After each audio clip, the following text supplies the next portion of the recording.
la consulta odontológica diariamente asisten diferentes tipos de pacientes, algunos con compromisos sistémicos, otros sanos, otros con alteraciones metabólicas a nivel respiratorio, a nivel endocrino, a nivel cardiovascular, a nivel inmunológico. La gama de pacientes que podemos atender en odontología es bastante amplia. Y poder saber cómo manejar a cada uno de estos pacientes es crucial.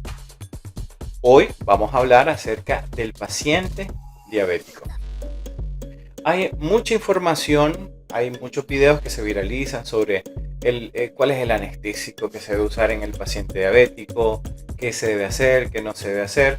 Pero creo que la mayoría de esos videos cortos donde critican a alguien más, pues, al final no aportan demasiado porque juzgan a las personas que tratan de decir eso, pero no dan alguna base fundamental, una base científica, una base respaldada para este tipo de manejo. En el paciente diabético, lo primero que debemos de hacer es considerar dónde está ubicado dentro de la clasificación de la Sociedad Americana de Anestesiología según su estatus físico, que es un método para evaluar el riesgo quirúrgico de los pacientes. Así que si vamos a hacer alguna intervención en un paciente diabético, probablemente estemos sometiéndonos a un riesgo, tanto a él como a nosotros, en el que tenemos que saber cómo manejar. Ahora, la clasificación ASAPS es bastante clara y establece que tenemos algunas cuantas posibilidades. Una de estas posibilidades es que el paciente sea un ASAPS2, o sea que tiene una enfermedad sistémica media, pero que no compromete su vida. En este caso tenemos un paciente diabético tipo 2, es muy importante que recordemos que tiene que ser tipo 2, pero que está bien controlado, utilizando obviamente todos los métodos como para poder establecer ese nivel de control. Un buen método para establecer el nivel de control de un paciente diabético es a través de la hemoglobina glicosilada y sus valores que no superen los 7.5, por ejemplo.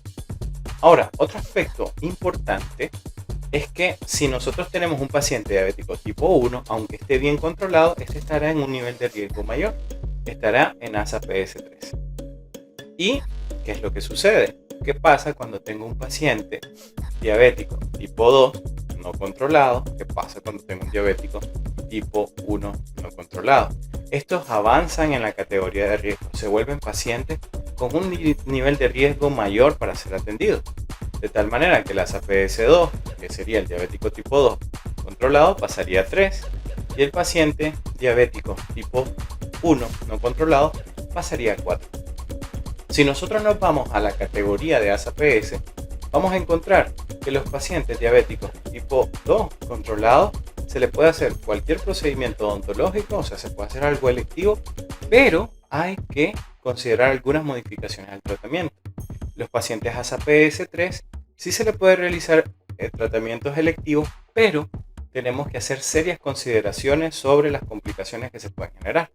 Que si yo no las conozco, que si yo no sé cómo abordarlos, que si yo no conozco el protocolo, lo ideal es no hacerlo. Y por último, tenemos al paciente ASAPS4 en este ejemplo de pacientes diabéticos, donde estos pacientes lo recomendable es solo un tratamiento paliativo. Y con esto, si hay dolor, pues enviar fármacos. Los otros pacientes se pueden atender según la categorización ASAPS, sí. Pero hay que conocer cuáles son las formas, las maneras, los elementos adecuados, los protocolos para poder ser atendidos de una forma efectiva. En los pacientes que sufren de este trastorno metabólico, siempre hay que considerar la profilaxis antibiótica, hacer una buena profilaxis antibiótica. Hay requerimientos, hay reglas, hay una metodología para poder utilizar adecuadamente la profilaxis antibiótica. Y también hay que considerar otras enfermedades sistémicas que un paciente diabético puede tener, como por ejemplo la hipertensión, que nos lleva al terreno donde tenemos que analizar las condiciones cardiovasculares de mi paciente y un manejo que sea paralelo a este tipo de aspectos. Otro elemento que se tiene que considerar y que pocos lo dicen es acerca de las interacciones. Se planifican carías, pero no se planifica un esquema de tratamiento de un paciente. Desde qué fármacos está tomando hasta qué fármaco voy a utilizar yo dentro del procedimiento que le voy a realizar. Así que el abordaje, por ejemplo, de un paciente diabético implica diferentes matices. Y estos matices, pues yo los tengo que conocer para la hora de saber cuál va a ser los pasos del protocolo que debo seguir. Yo les recomiendo mucho el libro de Mirta Lanzcano sobre el manejo de los pacientes sistémicamente comprometidos, la edición del año 2023. En ella van a poder encontrar información valiosa sobre el protocolo y también casos clínicos que les pueden dar una idea de cómo es estos tres escenarios, del preoperatorio, el transoperatorio y el postoperatorio.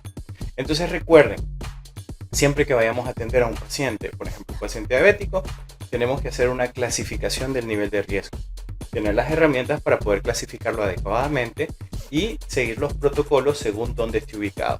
Y obviamente, si yo no manejo, si yo no sé cómo utilizar adecuadamente el protocolo, pues eventualmente referir al paciente.